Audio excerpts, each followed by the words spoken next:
ಇತ್ತೀಚಿನ ಸಂಚಿಕೆಗಳನ್ನು ಜಾಹೀರಾತಿನ ಕಿರಿಕಿರಿ ಇಲ್ಲದೆ ನೋಡಿ.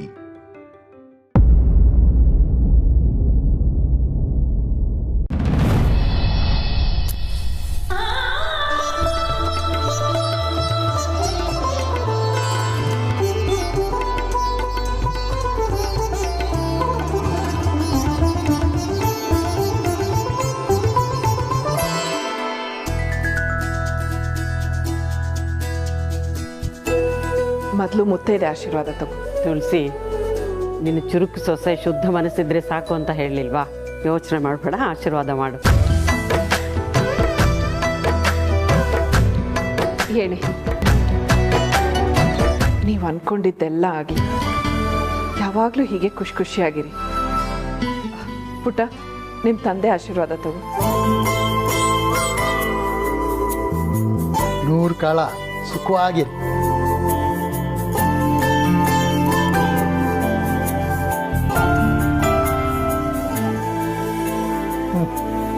ಗರ್ಭಗುಡಿನಲ್ಲಿರೋ ದೇವರನ್ನು ಕೇಳೋರಿಲ್ಲ, ಹೊರಗಡೆ ಪೂಜಾರಿಗಳೇ ಆಶೀರ್ವಾದ ಮಾಡ್ತಿದ್ದಾರೆ.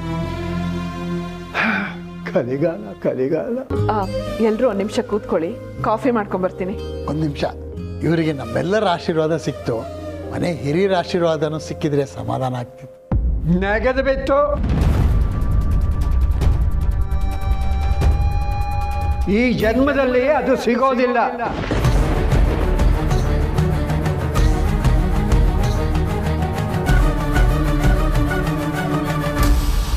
ತುಂಬ ಕೋಪದಲ್ಲಿದ್ದಾರೆ ಅಂತ ಕಾಣುತ್ತೆ. ಮಕ್ಕಳ ಕೋಪ ಎಷ್ಟೊತ್ತಿರುತ್ತೆ ಹೇಳಿ? ನಮ್ಮ ಮಾವ ಮಗು ಇದ್ದ ಹಾಗೆ.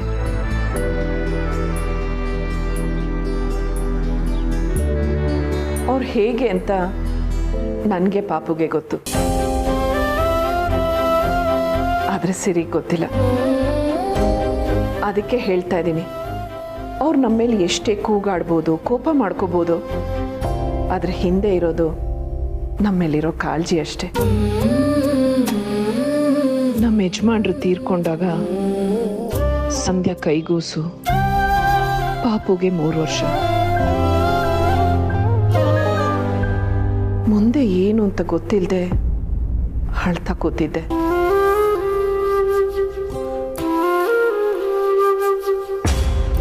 ಆಗ ಮಾವ ನನ್ನ ಹತ್ರ ಬಂದು, ಇನ್ಮೇಲೆ ನೀನು ನನ್ನ ಸೊಸೆ ಅಲ್ಲ, ಮಗಳು ಅಂದ್ರು.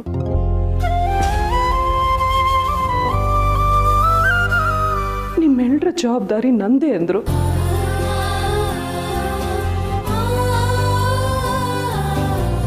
ನಾನು ಯಾವತ್ತೂ ಮನೆಯಿಂದ ಆಚೆ ಹೋಗಿ ದುಡ್ದವಳಲ್ಲ. ನಮ್ ಎಲ್ರೂ ಬೇಕು ಬೇಡಗಳನ್ನ ಅವರೇ ನೋಡ್ಕೊಂಡ್ರು. ನನ್ನಿಬ್ರು ಮಕ್ಕಳನ್ನು ಚೆನ್ನಾಗಿ ಓದಿಸಿದ್ರು. ತಮ್ಗೆ ಅಂತ ಏನು ಮಾಡ್ಕೊಳ್ಳಿಲ್ಲ,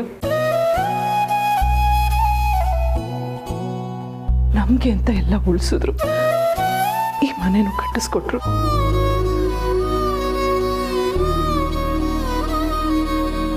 ಒಂದಿನ ರಾತ್ರಿ ಸಮರ್ಥ ಜೋರದಿಂದ ಒದ್ದಾಡ್ತಾ ಇದ್ದ. ಹೊರಗಡೆಗೆ ಹೋಗೋಕ್ಕಾಗದೆ ಇರೋಷ್ಟು ಜೋರು ಮಳೆ. ಆಟೋನು ಸಿಕ್ಲಿಲ್ಲ.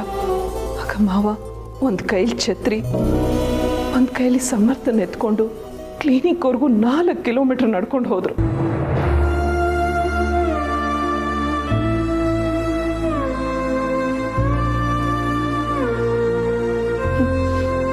ಇಂಥದೆಲ್ಲ ತುಂಬಾ ಇದೆ. ಬಹುಶಃ ಮಾವ ಇದನ್ನೆಲ್ಲ ಮರ್ತಿದಾರೋ ಏನೋ, ಆದ್ರೆ ನಾನು ಮರ್ತಿಲ್ಲ. ಅವ್ರು ನನಗೆ ಮಗಳ ಸ್ಥಾನ ಕೊಟ್ಟಿದ್ದಾರೆ. ನಾನು ಅದನ್ನು ಉಳಿಸ್ಕೊಂಡು ಇಲ್ವೋ ಗೊತ್ತಿಲ್ಲ, ಆದ್ರೆ ಅವ್ರು ನನಗೆ ಅಪ್ಪ ಅಮ್ಮ ಬಂಧು ಬಳಗ ಎಲ್ಲ.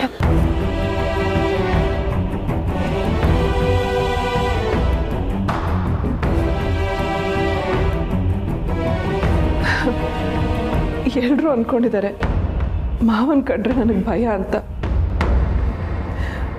ಅದು ಭಯ ಅಲ್ಲ, ಅದು ಭಯ ಅಲ್ಲ, ಭಕ್ತಿ ಭಕ್ತಿ. ಶ್ರೀರಸ್ತು ಶುಭಮಸ್ತು.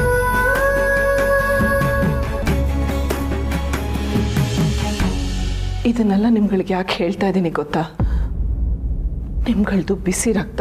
ನಿಮಗೆ ತಾತನ ಕೋಪ ಬೈಗಳ ಮಾತ್ರ ಕಾಣಿಸುತ್ತೆ, ಆದರೆ ಹಿಂದೆ ಇರೋ ಕಾಳಜಿ, ಅವಳು ಮಾಡಿರೋ ತ್ಯಾಗ ಗೊತ್ತಾಗೋದಿಲ್ಲ. ಮುಂದೆ ಯಾವತ್ತೋ ನಮ್ಮ ಮಧ್ಯೆ ಮನಸ್ತಾಪ ಬರ್ಬೋದು, ನೀವು ನನ್ನನ್ನೇನಾದರೂ ಅನ್ಬೋದು, ಅದು ಪರವಾಗಿಲ್ಲ.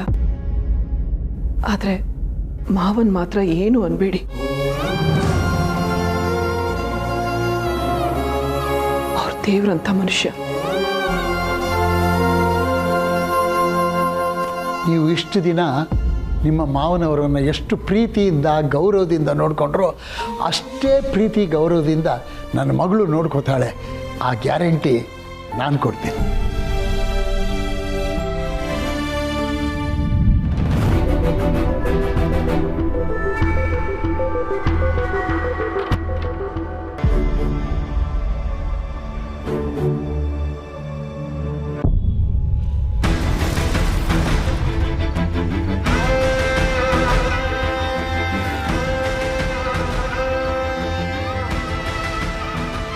ದಂಡಪಿಂಡ, ಎಷ್ಟೋ ದಿಮಾಕು ನಿನಗೆ. ಊರವ್ರ ಆಶೀರ್ವಾದ ಎಲ್ಲ ತಗೊಂಡಾಯ್ತು. ಮನೆಯಲ್ಲಿ ಹಿರಿಯ ಅಂತ ನಾನಿರೋದು ಯಾಕೆ? ದಂಡಕ್ಕ ಏನು ಹಾಗೆ ಮುಖ ನೋಡ್ತಾ ಇದ್ದೀಯ? ಮುಖದಲ್ಲೇನು ಬೆಳ್ಳಕ್ಕೆ ಕುಣಿತಿದ್ಯಾ? ನಿನ್ನ ಹೆಂಡತಿನ ಕರ್ಕೊಂಡು ಬಂದು ಬೀಳೋ ಕಾಲಿಗೆ.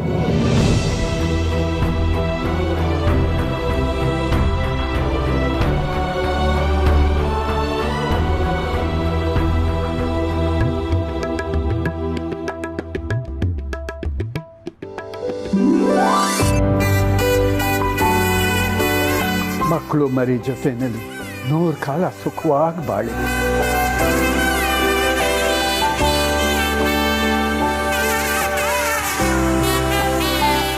ಮೊಮ್ಮಗಳು ಕೈ ಕೊಟ್ಲು. ಮೊಮ್ಮಗನ ಮದುವೆನ ಧಾಮ್ ಧೂಮ್ ಅಂತ ಮಾಡೋಣ ಅಂತ ಯೋಚನೆ ಮಾಡಿದ್ದೆ. ರಿಯಲಿ ಸಾರಿ ತಾತ.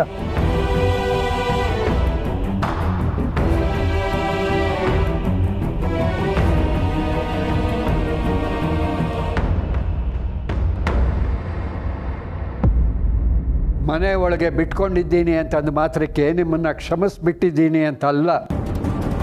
ನೀವು ತಪ್ಪು ಮಾಡಿದ್ದೀರಿ. ಆ ಕೋಪ ನನಗಿದೆ. ಆದರೆ 4 ಜನರ ಎದುರು ನನ್ನ ಸೊಸೆ ಮಾನ ಮರ್ಯಾದೆ ಹೋಗಬಾರ್ದು ಅಂತ ಮನೆ ಒಳಗೆ ಬಿಟ್ಕೊಂಡೆ ಅಷ್ಟೇ.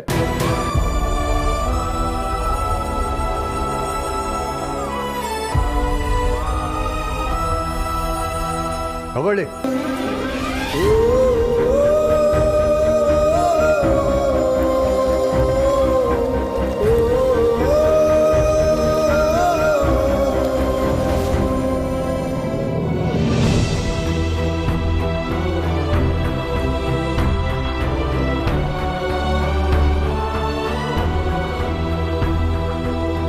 ನಾನು ಹೇಳಿಲ್ವಾ ನಮ್ಮ ದತ್ತಣ್ಣ ಅಪರಂಜಿ ಅಂತ? ನಮ್ಮ ಸಿರಿ ಸಮರ್ಥನ ಇಷ್ಟಪಟ್ಟಾಗ ಹುಡುಗನ ಕುಟುಂಬದವ್ರು ಹೇಗೋ ಏನೋ ಅಂತ ಚಿಂತೆ ಇತ್ತು. ಈಗ ಅನ್ಸುತ್ತೆ ಸಿರಿ ಅದೃಷ್ಟ ಮಾಡಿದ್ಲು ಅಂತ. ನಿಮಗೆ ಗೊತ್ತಿಲ್ಲದೆ ಮದುವೆ ಆಯ್ತು, ಅದರಲ್ಲಿ ನಂದು ತಪ್ಪಿದೆ. ಅಣ್ಣ, ಈ ವಿಷಯ ಇವಾಗ ಯಾಕೆ ಆ ವಿಷಯ ಅಣ್ಣ? ಕಾಫಿನ ಟೀನಾ? ವಿಷಯ ಸಮರ್ಥ್ಗೆ ಸಿರಿಗೆ ಗೊತ್ತಿಲ್ಲ ಅಂತ ಹೇಳಿದ್ರಿ, ಈಗೇನು ಹೇಳ್ಬೇಡಿ. ಹೌದಲ್ಲ? ಅದೇ ಕಾಫಿನ ಟೀನಾ ನಿಮ್ಗೆ? ಅಯ್ಯೋ, ಈ ಬ್ರಹ್ಮಾಂಡಕ್ಕೆ ಏನಾದ್ರೂ ಹಾಕಿ ತಗೊಳತ್ತೆ. ಸರಿ, 5 ನಿಮಿಷ ಬಂದೆ.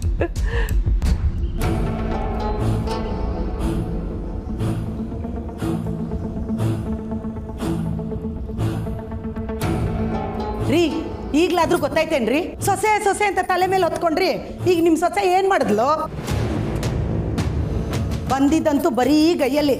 ತವ್ರ ಮನೆಯಲ್ಲಿ ಕವಡೆ ಕಾಸ್ಗೂ ಗತಿ ಇಲ್ಲ ಇವಳಿಗೆ. ಏನಾದ್ರೂ ದಕ್ಕಿಸ್ಕೊಳ್ತಾಳೆ ಅಂದ್ರೆ ಈಗ ಅದಕ್ಕೂ ಮಣ್ಣು ಬಿತ್ತು.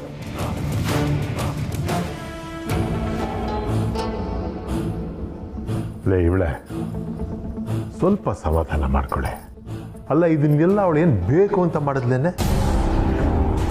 ಅವಳು ನನ್ನ ಮಗಳು ಬೆಂಕಿನ ಅವ್ರ ಅಣ್ಣ ಸಮರ್ಥನ ಕೊಟ್ಟು ಮದುವೆ ಮಾಡಬೇಕು ಅಂತ ತುಂಬ ಪ್ರಯತ್ನ ಪಟ್ಲು. ಆದರೆ ಆಗಲಿಲ್ಲಪ್ಪ. ಅದಾಗಲಿಲ್ಲ ಅಂದ ಮಾತ್ರಕ್ಕೆ ಇವಳನ್ನ ನಮ್ಮ ಸೊಸೆ ಅಲ್ಲ ಅಂತ ಹೇಳೋಕ್ಕಾಗತ್ತೀಯ ನಾವು?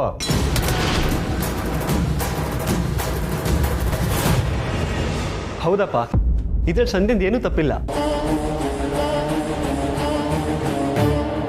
ನೋಡಮ್ಮ, ನೀನು ನಮ್ಮ ಮನೆ ಸೊಸೆ ಅಂದ ಮೇಲೆ ನಿನ್ನ ಬಗ್ಗೆ ನಮಗೆ ಕಾಳಜಿ ಇರುತ್ತೆ, ಹೌದಲ್ವಾ? ಈಗ ನೀನು ನಿಮ್ಮ ಮನೇಲಿ ಯಾರಿಗೂ ಹೇಳಿದೆ ನಮ್ಮ ಪ್ರಸಾದಿನ ಮದುವೆ ಮಾಡಿಕೊಂಡು ನಮ್ಮ ಮನೆಗೆ ಬಂದೆ. ಆಗದು ದೊಡ್ಡ ಅಪರಾಧ ಆಗೋಯ್ತು. ಅದೇ ಕೆಲಸ ಈಗ ನಿಮ್ಮ ಅಣ್ಣ ಮಾಡಿದ್ರೆ ಅದನ್ನ ನ್ಯಾಯ ಅಂತ ಹೇಗಮ್ಮ ಒಪ್ಪಕ್ಕಾಗತ್ತೆ ನಾವು?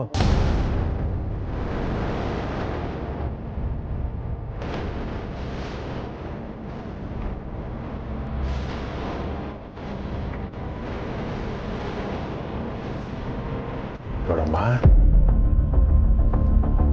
ಈಗ ಆಯ್ತಲ್ಲ ಅಂತ ನೀನು ಸುಮ್ಮನೆ ಕೂತ್ಬಿಟ್ರೆ ನಿಂಗೆ ನ್ಯಾಯ ಸಿಗಲ್ಲ. ನಿನ್ನ ಪಾಲಿಗೆ ಏನೇನು ಸಿಗಬೇಕೋ ಅದನ್ನ ನೀನು ಪಡ್ಕೋಬೇಕಾದ್ರೆ ನೀನು ಏನು ಮಾಡಬೇಕೋ ಅದನ್ನ ಮಾಡು. ಹೌದು ಸಂಧ್ಯಾ, ಅದರಲ್ಲಿ ಅರ್ಧ ಪಾಲ್ ನಿಂದು. ಯಾವುದೇ ಕಾರಣಕ್ಕೆ ಬಿಡಬೇಡ.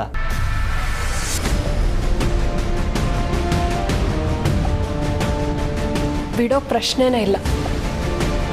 ಇಷ್ಟು ಮೋಸ ಆಗಿದೆ ಅಂದಮೇಲೆ ಅರ್ಧ ಆಸ್ತಿ ಅಲ್ಲ, ಪೂರ್ತಿ ಆಸ್ತಿ ಕಿತ್ಕೊಂಡಿಲ್ಲ ಅಂದರೆ ನಮ್ಮಮ್ಮನ ಮಗಳೇ ಅಲ್ಲ.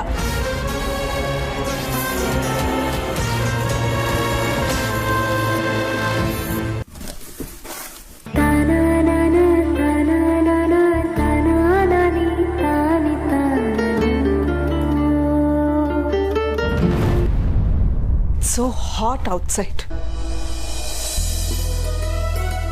ಪಾಪಮ್ಮ,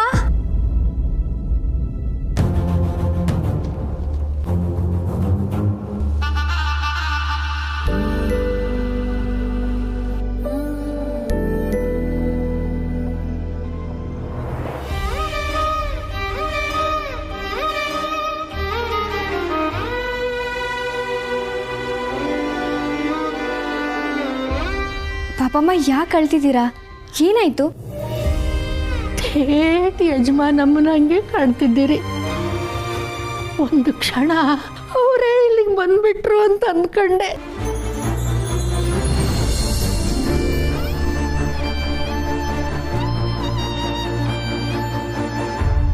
ಉಡನೋ ಹೀಗೆ ಯಾರಿಗೂ ಕೇಡ್ ಬಯಸ್ತಿರ್ಲಿಲ್ಲ ಆ ತಾಯಿ. ಅವರಿರುವಾಗ ಈ ಮನೆ ತುಂಬ ಸಂತೋಷನೇ ತುಂಬಿಕೊಂಡಿತ್ತು. ಕೆಲಸದವರು ಕಷ್ಟದಲ್ಲಿರುವವರು ಅಂದ್ರೆ ಕೈ ತುಂಬ ಕೊಡುವವರು. ಸ್ವಲ್ಪನೂ ಜಂಬನೇ ಇರಲಿಲ್ಲಮ್ಮ. ಹೋದ್ಮೇಲೆ ಮನೆ ಕಳೆನೇ ಇಲ್ಲಮ್ಮ.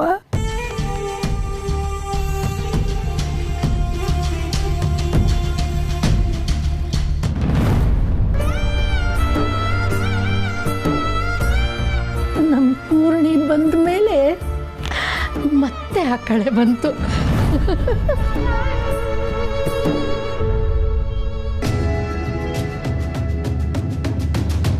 ಯಜಮಾನ್ರಮ್ಮ ಅಂತೆ, ಅಲ್ಲಿಗೆ ನೀನು ನಗ್ತಿದ್ಯಾ? ಹೊಟ್ಟೆ ಉರಿತಿಲ್ವಾ?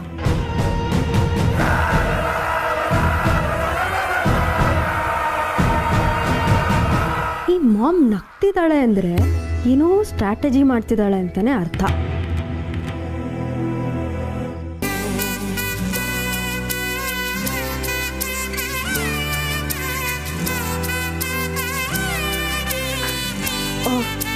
ಸೀರೆನೂ ಬದಲಾಯಿಸ್ಬೇಕಾಯ್ತು. ನಂದಿದೆ ಕೊಡ್ಲಾ? ಪರವಾಗಿಲ್ಲಮ್ಮ, ನಾನು ಆರಾಮಾಗಿದ್ದೀನಿ. ಅಮ್ಮ, ಖುಷಿನಲ್ಲಿ ಏನು ಮಾಡಬೇಕು ಅಂತ ಗೊತ್ತಾಗ್ತಿಲ್ವಾ? ಅಲ್ವಾ? ಮತ್ತೆ ಮನ್ಸಿನ ಮಾತು ಅರ್ಥ ಮಾಡ್ಕೊಳ್ಳೋ ಸೊಸೆ ಸಿಕ್ಕಿರುವಾಗ ಖುಷಿ ಆಗದೆ ಇರುತ್ತಾ? ಒಳ್ಳೆ ಅಮ್ಮ. ಈ ಥರ ಟೆನ್ಷನ್ ಆದಾಗ ಏನು ಮಾಡಬೇಕು ಗೊತ್ತಾ? ಒಂದು ಸೆಕೆಂಡ್ ನಿಂತ್ಕೊಂಡು ದೀರ್ಘವಾಗಿ ಉಸಿರು ತಗೊಳ್ಳಿ. ಈಗ ನಿಧಾನವಾಗಿ ಉಸಿರು ಬಿಡಿ. ಈಗ ಹೇಳಿ ಏನು ಮಾಡಬೇಕು? ಯಾಕಮ್ಮ ನೀನು ಅಡುಗೆ ಮನೆಗೆ ಬರೋದು, ನಾನು ನಿನಗೆ ಕೆಲಸ ಹೇಳೋದು, ಆಗ ನಿನ್ನ ತಂದೆ ನೋಡಿದ್ಯಾ ನನ್ನ ಮಗಳಿಗೆ ಈ ಅತ್ತೆ ಇಷ್ಟೊಂದು ಕೆಲಸ ಹೇಳ್ತಾ ಇದ್ದಾರೆ ಅಂತ ನೊಂದ್ಕೊಳ್ಳೋದು, ಇದೆಲ್ಲ ಬೇಕಾ? ನಿಮ್ಮ ತಂದೆ ಹೊರಟ ಮೇಲೆ ರಾಶಿ ರಾಶಿ ಕೆಲಸ ಕೊಡ್ತೀನಿ. ನಿಮ್ಮ ತಂದೆ ಟೀ ಇಷ್ಟನಾ ಕಾಫಿ ಇಷ್ಟನಾ? ತುಂಬ ಟೀನೇ ಇಷ್ಟಪಡ್ತಾರೆ. ಸರಿ, ನನಗೂ ಏನಾದರೂ ಕೆಲಸ ಹೇಳಿ ಅಮ್ಮ. ಬಿಡಲ್ಲ ಅಲ್ಲ ನೀನು? ಸರಿ, ಆ ಕಬರ್ಡಲ್ಲಿ ಹೊಸ ಕಪ್ಸ್ ಇದೆ, ಅದನ್ನ ತೆಕ್ಕೊಡು. ಹೊಸ ಕಪ್ಸ್ ಯಾಕಮ್ಮ? ಬೀಗರು ಮೊದಲನೇ ಸಲ ಮನೆಗೆ ಬಂದಿದ್ದಾರೆ, ಹಳೆ ಕಪ್ಪಲ್ಲಿ ಕೊಡಕ್ಕಾಗತ್ತಾ?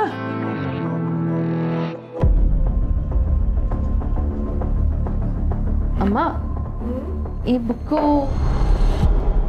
ಅದೇ ಪುಟ್ಟ, ನಾನು ಅವತ್ತೇ ಹೇಳಿದ್ನಲ್ಲ, ಇದರಲ್ಲಿ ಮಾಧವ್ ಸರ್ ಫೋಟೋಗಳು, ಅವ್ರ ಅಡುಗೆ ಮಾಡೋ ವಿಧಾನ, ಅವ್ರು ಹೇಳೋ ಮಾತು ಎಲ್ಲ ಇದರಲ್ಲೇ ಇದೆ.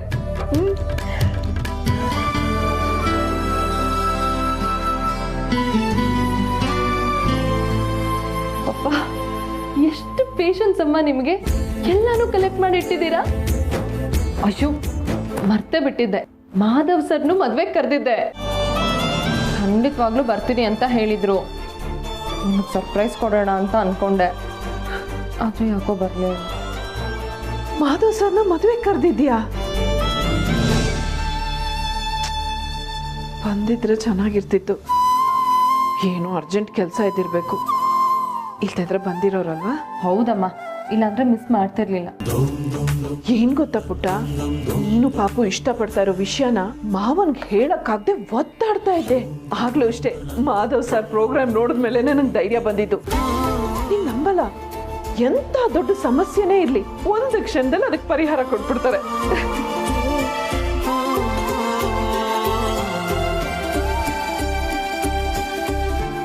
ನೀನ್ ಹಾಕ್ತೀಯಾ ಅಮ್ಮ? ಅಂದ್ರೆ ಈ ಅಡುಗೆ ಮನೇಲಿ ಈ ಪುಸ್ತಕದ ರೂಪದಲ್ಲಿ ಮಾಧವ್ ಸರ್ ಯಾವಾಗ್ಲೂ ನಿಮ್ ಜೊತೆ ಇರ್ತಾರೆ ಅನ್ನಿ. ಹೌದು ಪುಟ್ಟ, ಅಡುಗೆ ಎಲ್ಲರೂ ಮಾಡ್ತಾರೆ, ಆದ್ರೆ ಮನಸ್ಸಿಗೆ ಸಮಾಧಾನ ಕೊಡೋ ಮಾತಾಡೋದು ಮಾಧವ್ ಸರ್ ಮಾತ್ರ.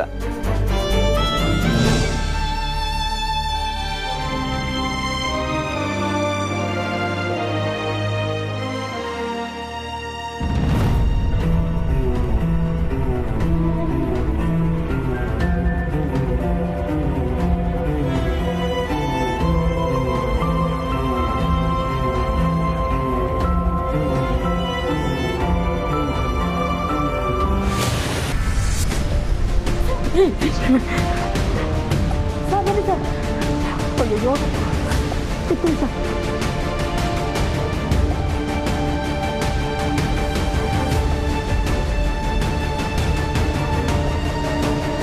ಯಾಕೆ ಸರ್, ಹುಷಾರಿಲ್ವಾ?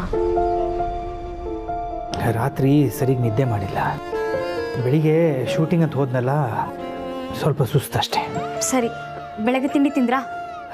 ಅದು ಬೆಳಿಗ್ಗೆ ಸ್ವಲ್ಪ ಗಡಿಬಿಡಿಲಿ ಟೈಮ್ ಆಗಲಿಲ್ಲ.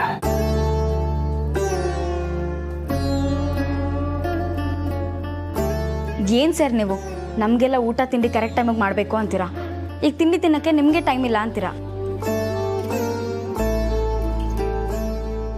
ತಗೊಳ್ಳಿ ಸರ್. ಅಯ್ಯೋ ನನಗೇನು ಆಗಿಲ್ಲಪ್ಪ, ನನಗಂತ ಹಸುವು ಇಲ್ಲ, ಆಮೇಲೆ ತಿಂತೀನಿ.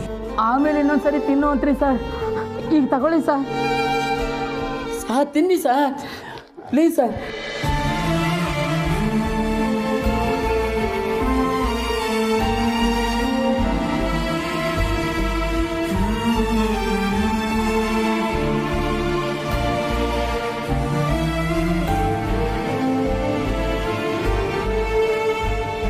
ಆ ದೇವರು ನನ್ನ ಮಕ್ಕಳನ್ನು ನನ್ನಿಂದ ದೂರ ಇಟ್ಟ, ಅದನ್ನು ಸರಿ ದೂಗ್ಸೋಕ್ಕೆ ನೀವಂತ 100 ಮಕ್ಕಳನ್ನು ಕೊಟ್ಟ.